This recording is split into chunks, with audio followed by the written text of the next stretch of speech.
The most exciting time of the year for LEGO Star Wars fans is almost here with the May 4th promotion. So let's go over every LEGO Star Wars set that we know is coming out in May. Starting off with a set that we recently just got leaked to us with 75399, the U-Wing. This is based off of Andor Season 2, and it will include 594 pieces, and originally it was expected to include the minifigs of Cassian Andor, K2SO, Dedra, and 2 Stormtroopers, but now we know due to the images that that's not the case, and it's going to include Cassian Andor, K2SO, Dedra, and another Imperial officer. And initially right off the bat, this isn't the best version of the U-Wing we've seen. I personally prefer the 2016 one, and that one cost $80, but adjusted for inflation now, this current one is about $35 cheaper than that one would have been if it released at the same time. So, while I'm not the biggest fan of how this looks, based off of one image, I'm sure there's plenty of people out there that do like this and are excited for it. But at the end of the day, at least it's a U-Wing, but I would have preferred it to be a lot better, especially with how bad the engines look due to the size of the ship. And I did recently post a video on this set and more of an in-depth reaction to it, so if you want to hear me yap a little bit more about this set, just click right here on the screen. Up next, LEGO is bringing back some sequel sets with Kylo Ren's shuttle in the midi-scale version, costing $70 and will include 386 pieces.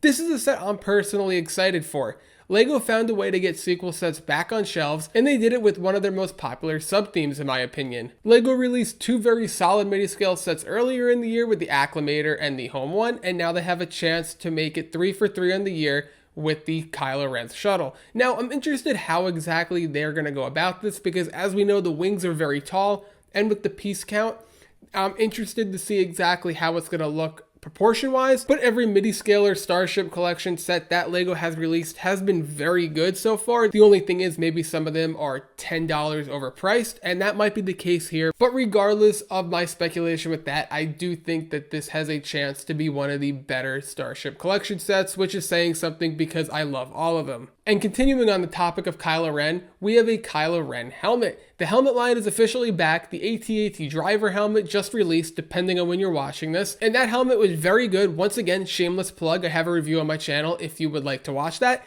But the Kylo Ren helmet should be very good. I'm excited for it. Just like with the Starship Collection, the helmet line is one that rarely ever has any flaws in it. So this is one I am going to be keeping a close eye on. It's expected to have 529 pieces and also costs $70. But that's not the only helmet we are expecting with Jango Fett as well. And this one is the helmet that I am probably most excited for this year, because of the fact that it's going to pair up really well with the Boba Fett helmet. The Boba Fett helmet was one of the first ever helmets to release, and now a few years later we have a Jango Fett helmet to display alongside of it, much like we have with the Commander Cody and Captain Rex helmet. You can have a Darth Vader and Stormtrooper helmet go side by side, so LEGO has an excellent pairing here with Jango Fett and Boba Fett. Set 75407 is the Buildable Star Wars logo, and that's going to be costing either $60 or $70 and will include 700 pieces. Now this one's very questionable for me because the Marvel logo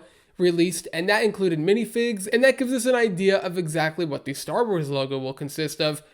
But I wasn't too crazy on the Marvel logo, and now we go to the Star Wars logo that won't include any minifigs, and it just makes me think, why would anyone want to buy this? I don't think a black background with Star Wars on it is going to sell very well, especially since there's going to be no figs. It should have, at the very least, included one minifig with either Vader or Luke. It should have included both of them, but I still feel that if they really wanted this to sell, even a George Lucas minifig on a little stand next to this logo would have been phenomenal, and it might have even made me want to go out and get this set. But I hate to say it, out of all the sets this year, this might be the one I'm least excited for. For $60 or $70, I'd much rather go out and buy a better display piece of a helmet or midi-scale set, or even the U-Wing for that price. Putting things back on track with a bit of a happier tone, we will have the Buildable Chopper. Set 75416 will cost $100, include 1,039 pieces, and have a chopper minifig alongside with it. Now, no matter how good this set is, I will be someone who will say this set is overpriced, and that's simply because of the fact of the R2-D2 that we recently got was also $100. It included a few more pieces, and it included a 25th anniversary minifig of Darth Malak. Comparing it to the buildable chopper, the R2-D2 has 1050 and the chopper is going to have 1039, so an 11-piece difference. It's basically nothing. Now, price per piece means nothing, but it really comes down to the minifig. As we know, there will not be any exclusive minifigs or anniversary minifigs in any sets this year because it's not an anniversary year. So why is this still $100? It should have been $90, like the buildable Ewok we're getting later in the year, but I'll talk about that more in another video later down the line, closer to the release or whenever we get images of that set. But while I think this set is overpriced, it's not one I'm going to be going out and getting on day one. Now, I've been a huge advocate for wanting a buildable chopper, so I'll eventually get this set, but I just feel in a few months this set is going to have a discount and be on sale for maybe $85, $90 at places like Amazon, Walmart, Target. You'll be able to find it a little bit cheaper for a more reasonable and fair value. If this included an anniversary minifig, yeah, by all means, $100 is fair, but since it doesn't, I just think I'm going to wait for it to go on sale. We do have an unknown set with set 40796, and this will include 656 pieces, and all we know is that it's going to be a brickhead set.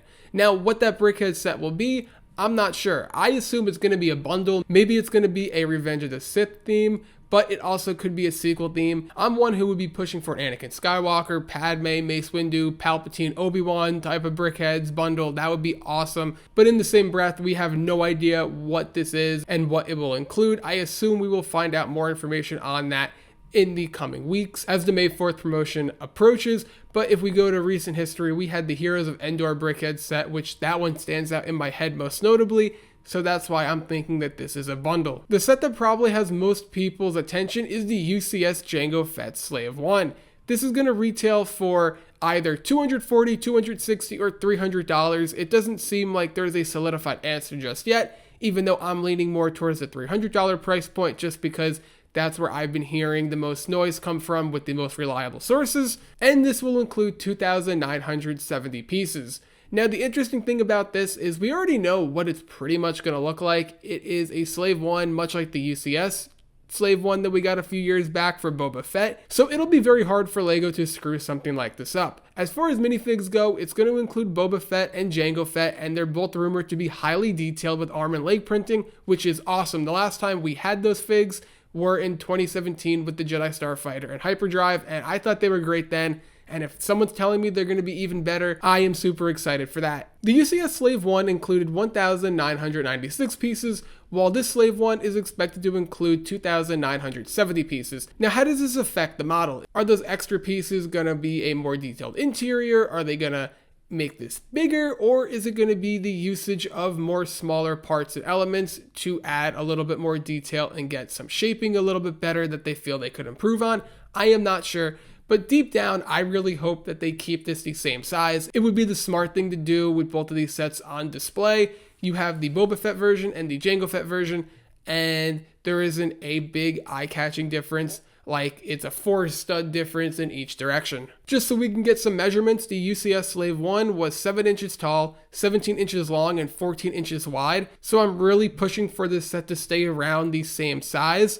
I hope LEGO doesn't make it smaller. We know they have a tendency recently to make a lot of sets a little bit downsized, but with the increased piece count, at the very least, it should have the same or very similar dimensions, just slightly larger. But what I think most people are curious about is what's the May 4th promotion going to be? And that is set 40765, and it will include 190 pieces and have 3 minifigures. As far as what the promotion is, your guess is as good as mine. We have no idea. I've seen a lot of people saying they want it to be Jango Fett's apartment, and while I would love that, I just don't think that would happen. We already have the UCS Slave 1. We're expected to get a Jango Fett playset Slave 1 later in the year, so would LEGO really give us 3 Jango Fett minifigs in 1 year in different sets? I'm not so sure about that. Now, this version of Jango Fett would obviously have a different outfit on, but I just don't see LEGO being like, yeah, let's release 3 versions of Jango or 2 different versions of Jango in the same year, depending on if they include the UCS Jango Fett in the playset one. I don't know, I'm getting ahead of myself here, but I don't think that will be the case. I could see this being something along the lines of maybe a Palpatine's arrest in a smaller scale. Maybe it's the scene when Mace Windu has Palpatine by the window, and then you have Anakin watching and helping out Palpatine. Maybe it can just be those three, because as we know, it is the anniversary of Revenge of the Sith, and that scene right there includes 3 minifigs. So that's where my mind goes. Now this could be something totally different, and it can be a scene from episode 8 if they really wanted to. But if I were to have my personal pick, I would have something depicted from the Palpatine's arrest. No matter what it is, it's going to be an epic May 4th promotion. As far as the threshold to attain this promotion, we don't know what that is yet. Will it be the same as last year? Will it be more? Will it be less? All of that is still up in the air, and we are going to have to find that out in the hopefully coming weeks. We get a clear idea on that. So as May approaches, we will be getting more set images and confirmation around some of those sets. So don't forget to be on the lookout for more of those videos. I am super excited for it. It's my favorite time of the year, and it's going to be epic like it always is. So let me know in the comments below what you think about this May wave. Do you like it? Do you not like it? What sets are you going to pick up? And what do you think the May 4th promotion will be? Don't forget to leave a like if you enjoyed, subscribe for more LEGO content, and I'll see you in the next one.